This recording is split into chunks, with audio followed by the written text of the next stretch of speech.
नमस्ते प्यारे बच्चों, आप सभी का कक्षा 3 की हिंदी कक्षा में स्वागत है। बच्चों, पिछली कक्षा में हमने संज्ञा और संज्ञा के भेद पढ़े थे। संज्ञा के 3 भेद होते हैं, व्यक्तिवाचक, जातिवाचक और भाववाचक संज्ञा। आज की कक्षा में बच्चों हम संज्ञा से संबंधित पुस्तक कार्य करेंगे।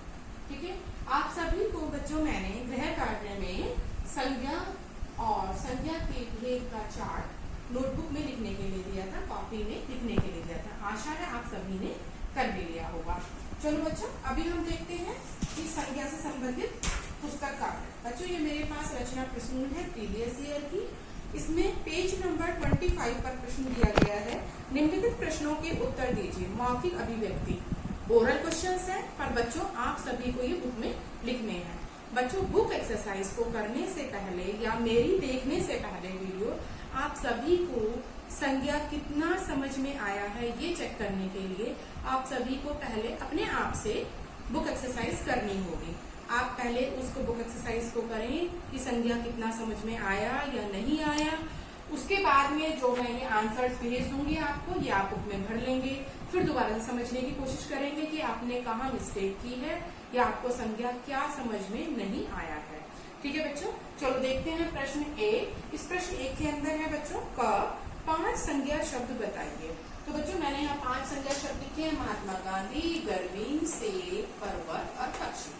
आप बच्चों अपने अनुसार या जो मैंने पहले काम कराया था कोई भी 5 एग्जाम्पल संज्ञा के लिख सकते हैं।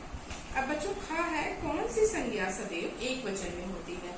तो बच्चों हम यहाँ पर पढ़ चुके हैं कि व्यक्तिवाचक संज्ञा सदैव एक वचन में होती है।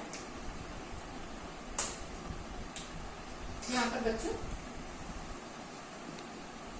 और यहाँ पर हमने इसका उत्तर भी लिख दिया कि व्यक्तिवाचक संज्ञा होती है।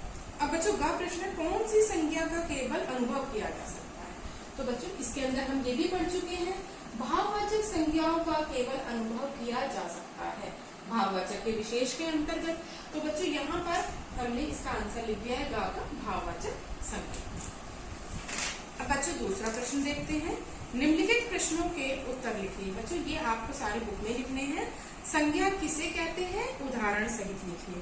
तो बच्चों यहाँ पर संज्ञा की परिभाषा और कोई भी उदाहरण आप इनमें से ले सकते हैं या फिर इनके भेदों से कोई भी एग्जाम्पल ले सकते हैं, आपको लिखना है। तो ये बच्चों का आंसर है। ठीक है, संज्ञा के कितने भेद हैं उनके नाम लिखिए। तो संज्ञा के बच्चों 3 भेद होते हैं, हम ये चार्ट भी बना के देख चुके हैं और आप सभी को ये खा के अंदर लिखना है।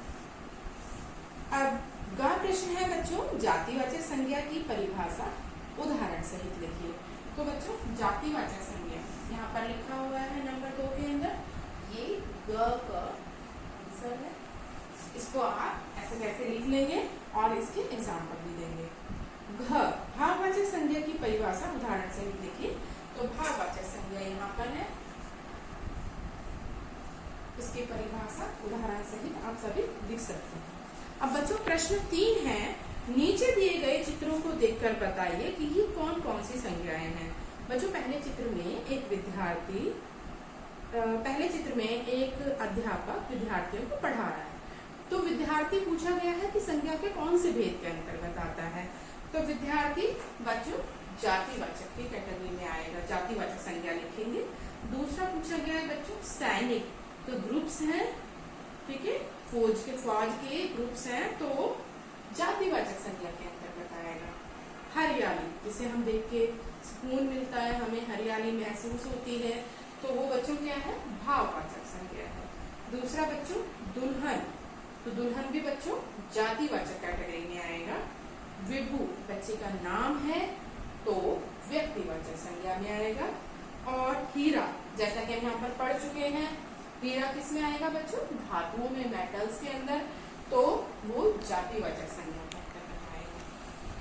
चलो बच्चों अब हम अगला प्रश्न देखते हैं, प्रश्न नंबर 4।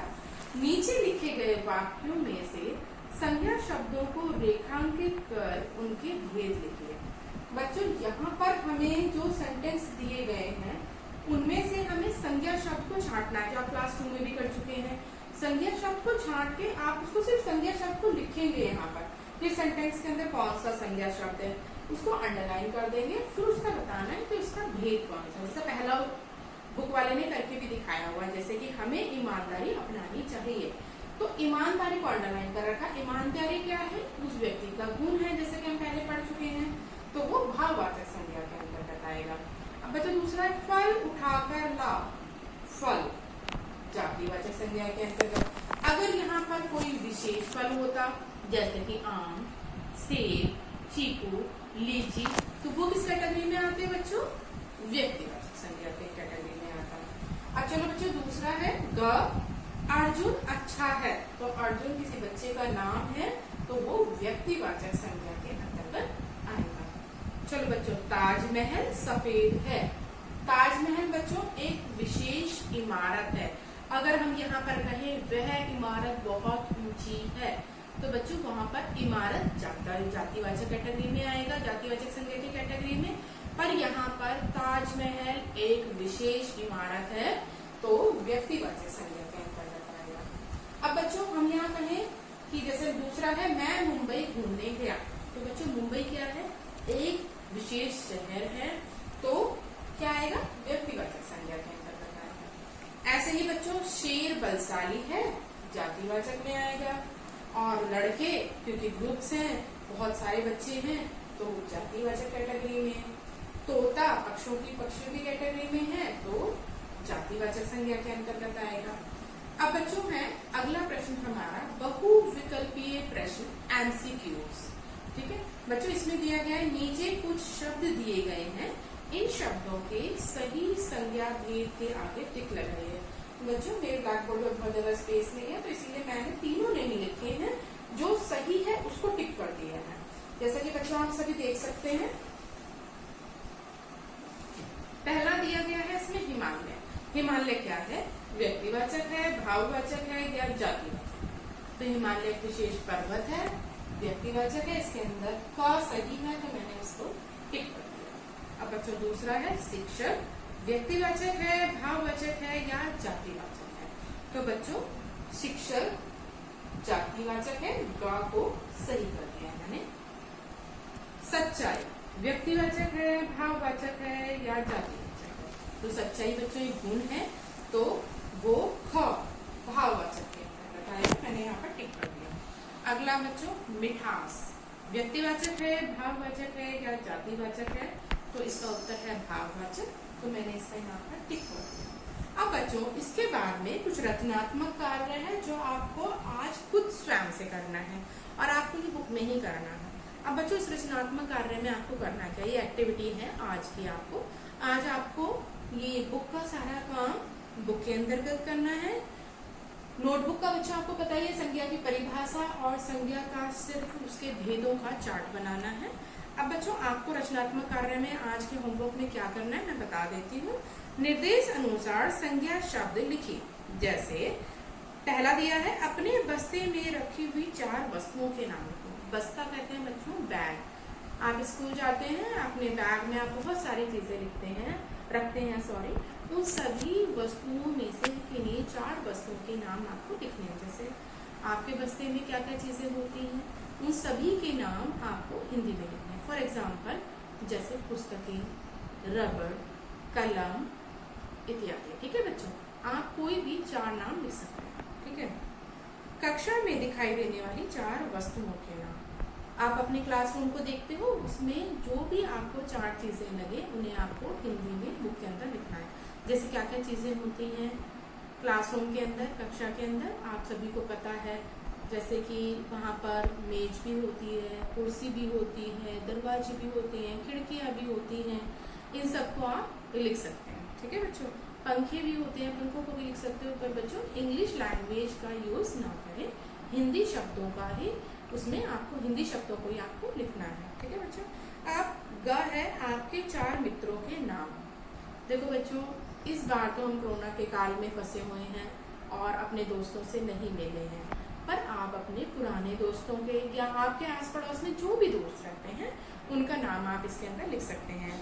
जैसे कोई भी नाम जो आप अपने दोस्तों को जानते हैं उनके नाम आप लिख सकते हैं। बच्चों आज के लिए सिर्फ आपको ये बुक काम करना है और ये एक्टिविटी अपने आप से करनी है। बच्चों, संज्ञा का चैप्टर आपकी रचना प्रसून बुक के अनुसार आज खत्म हो गया है। अगली क्लास में हम रिमझिम पुस्तक से चांद वाली अम्मा का पाठ पढ़ेंगे। आप सभी चांद वाली अम्मा का पाठ ध्यान से उच्चारण करेंगे।